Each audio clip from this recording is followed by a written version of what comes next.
The rest of the family had been very, very interested in an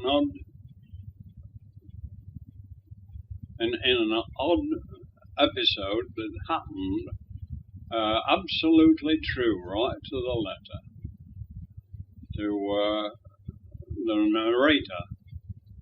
And I would like to just start at the beginning and let you know how things went and what happened and all the rest of it. In the first place,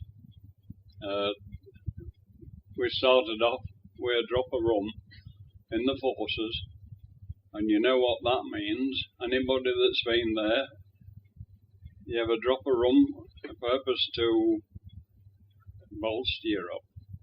Well, I didn't drink rum at that time, made up for it since, and this rum was very, very helpful to one young lad. He come through all right anyway. Now, this all meant that in the morning we got to get to our places, and at dawn we got to go over the top. You heard all about going over the top and everything that goes with it. Your chance, your mate's life, your own life, and in other words, you start asking for your mother if you get wounded in the wrong place. Now, this over-the-top business, well, there were 60 of us, and out of the 60, there was only 18 survived. Now, I'm talking about April the 22nd, 1918, at 4:30 in the morning. That's when we went over the top. And I didn't feel so very brave, I'll tell you that. Coming back on my memories, of course, it made it that it was just one of them things, and I got over it all right, and I got through all right. Now, as I went over the top, I collected the sergeant that was with me, and another chap called Fielding. He were a corporal, and as the bayonets were sticking out nice and glistening, and if a German had come along, it had got it right through the other side. You've heard the tale, haven't you, about Hutch up a bit, Bill, I'm slipping off. Well, that's where it originated. In any case, wherever that was, that's an aside. Now, as we went over the top, you never heard such a clatter in all your life, machine guns. And they were inflating us, front, left side, right side, pouring them into it. Our lads were just being mowed down just like that. Those that wasn't already dead, when they settled down a bit and they got a shell hole to go in, and in this shell hole there was 17. Let me tell you right now, there was 18 survivors, so there'd be 3 less. That was myself, I were on top of the edge of the shell hole, another little fellow to my right on top of the shell hole, and a little chap named Davis who were killed umpteen times over with a Tater-Masher bombs. So his name was Davis. Now, the end of this story is not yet, but at the same time, it's one of those remarkable freaks of fortune, good for me. It were bad for one little period, but we got over that all right. Now, going from that shell hole, I was on top. All at once I had a rifle, a machine gun, rat-tat-tat-tat-tat-tat-tat. And this other fellow lets out a howl on my right-hand side to say he thought his head was cut off. But what had happened was that a bullet had catched nearly the top of the helmet that he wore, and it had just started to kill a piece off. And just curled round as if it had been twisted round with very good strong pliers. And I said, you're all right, you'll live to see your mother now, and all that. I said, I'm saying now that I wasn't all that good at telling what people what to do after the war, because I said there wasn't any after the war for us at the moment. And there was no after the war for a good many more poor devils as got killed. But to the left of this shell hole, the Germans were absolutely ruthless. There was an officer there, and he was dead. And every now and again, you heard a tut-tut, and the next thing you knew, his epaulette was floating, flapping in the air.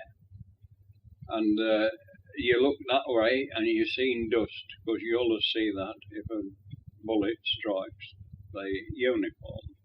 Always seems to be dust. Anyway, they were at it quite a while. I think they were having a lark, and they thought that it was big fun. And the next thing I knew, of course, out goes this machine gun again, rat-a-tat-tat-tat, and the bloke had done, I think, what he were trying to do, shoot the epaulette off. That's the part that goes down right again the shoulder, and it's button near the neck. Right, are you with me? Yes, all right. So from then on, we was in this shell hole, a real sorry mess. It was 4:30, and it was getting towards 11 o'clock. Our idea was to stop there till night time, and then try to creep back to our own line. Afterwards, we could tell that it was absolutely hopeless. We should have never have made it, but the Lord were on our side, he must have been. So what happened was that this fellow that was continually throwing these tater mashers, the bombs that is, they're homemade in tin cans on the end of a stick sort of. That's just what you got to look at. And as these were floating over, they were aggravating and one thing and another, and I'd got my rifle in front of me, the only one I said, because there were only one in that position to have it there. And I said, I'm going to take a pot at that fella. His arm keeps coming over with a bomb. No, of course, they all said, no, there'll be a bigger bomb and all the rest on it. I said, I'm going to have a pot at him. I said, it's the only road of stopping him. So any road, I waited the opportunity. And I'd got the rifle absolutely placed where I know his arm had come, and he's just, all you could see was his shoulder and the length of his arm. And what I did then was, I took a bead on it, I fired straight away, and the next thing, there was this puff. You could see just this tiny puff. Mind you, I must say here and now, all we was at a distance away from them was only roughly about 15 yards. So we could see anything that happened like that. Anyway, I hope you cut these anyways out when you record it, putting a lot down.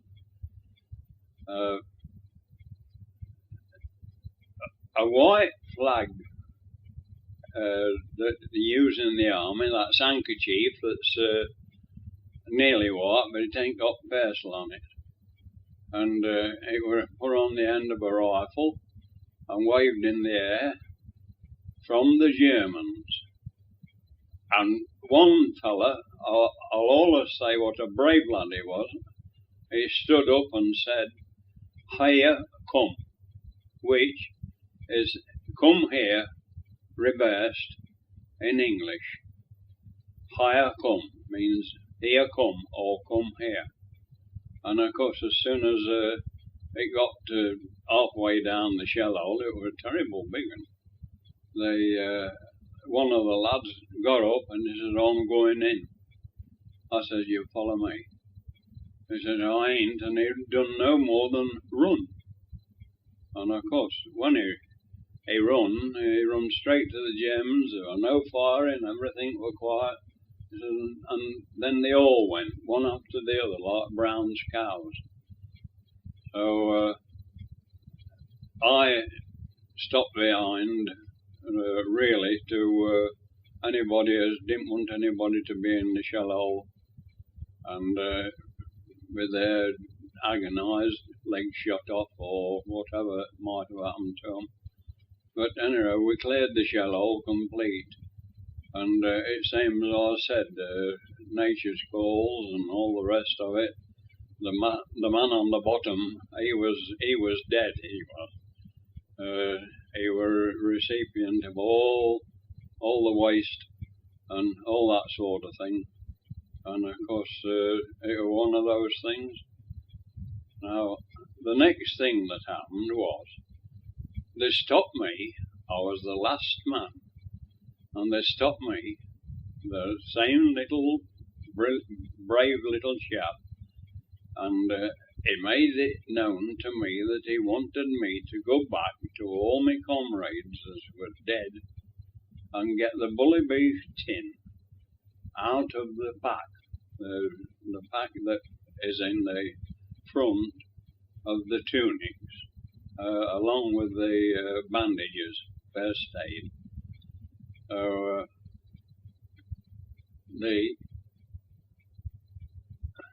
I'm a running tail. I don't think I've messed much out. I'm trying to do it in consequence, one after the other. Anyway, we'll carry on from there. And I refused. And then, of course, he started to get angry. I simply done it. I said, it just isn't done. And whether they understood me or whether they didn't, I think they understood as much as they wanted to believe, and that was that. And of course, at the finish, they hustled me away.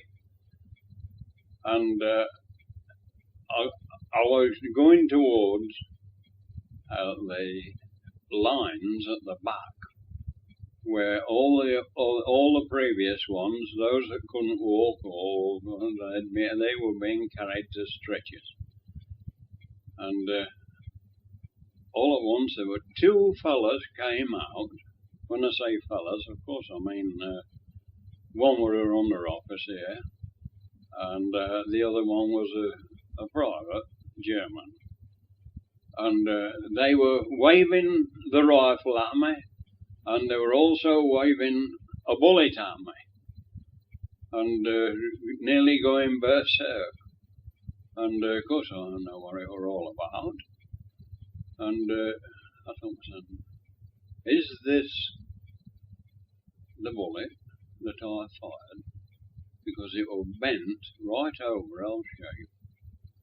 And then I realised we was using dum-dum bullets, which I think were outlawed, but anyway, we were using them.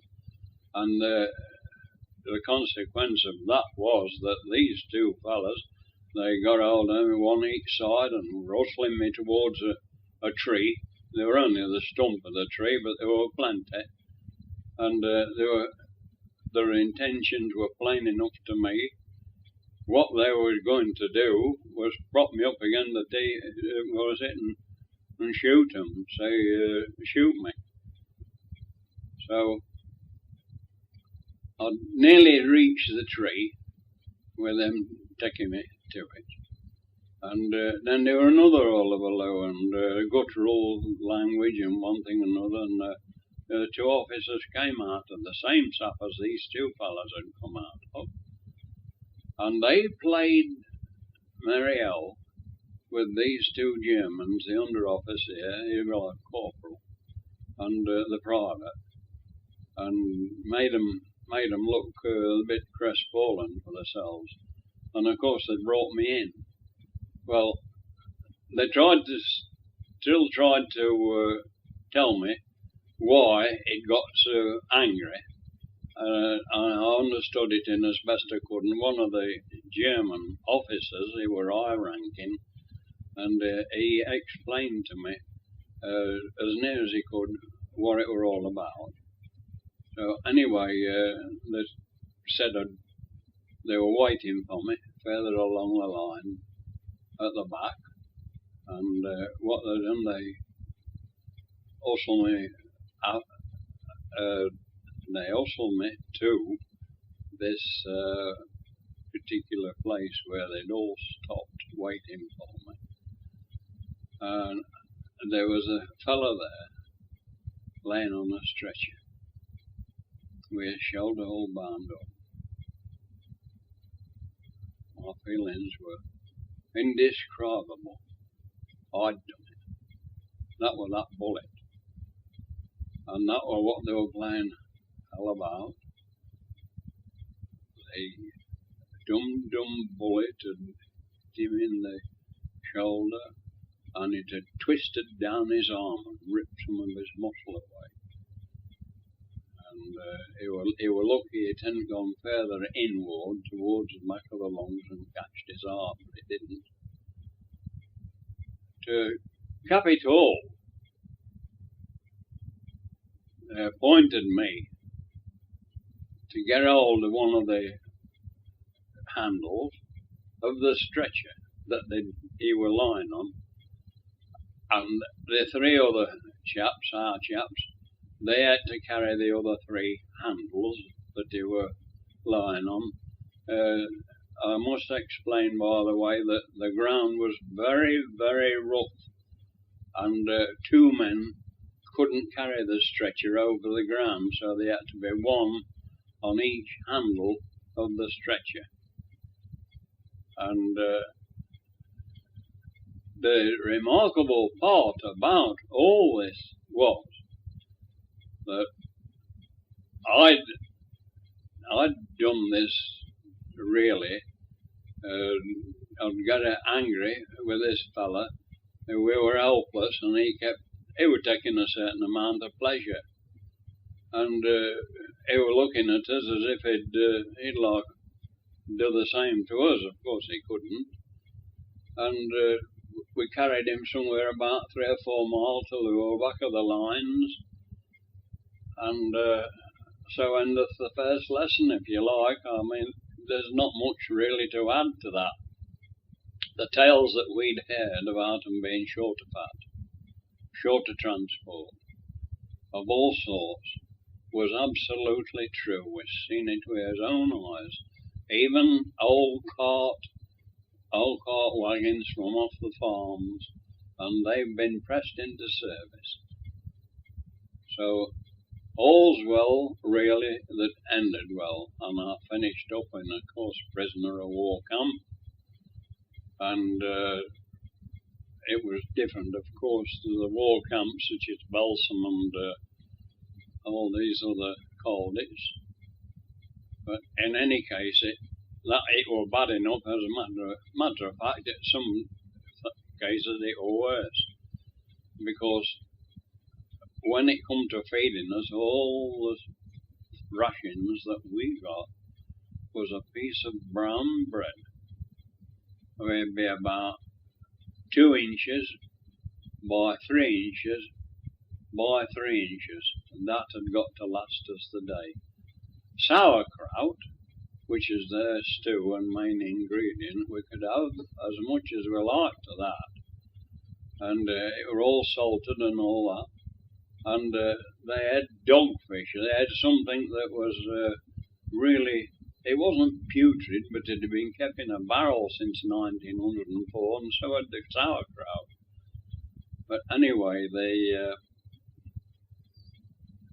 chaps, as soon as they had it, they wanted a drink, so they goes to the taps and they'd turn the water off. And of course, after that, we complained, and one of our fellows, a sergeant major, good chap, he went and complained. By the way, his name was Sergeant Major Cook of the Royal Garrison Artillery, And if ever a man deserved a medal, he ought to have one bigger than a plate. So we've followed the lines of all other prisoners through the camp, this and that and the other. And we finished up at a camp called Stemlager Marsh in Mecklenburg, to the north of Germany it was, and only about 30 kilometres from Hamburg. And of course there we had to just sit, well, we could hardly walk at the finish, the food wasn't enough. And till you got your parcels, and when you got your parcels, of course it wasn't too bad, you got them from Switzerland, from Bern. And they were arranged for by liaison officers in England, the do-gooders, the really do-gooders. And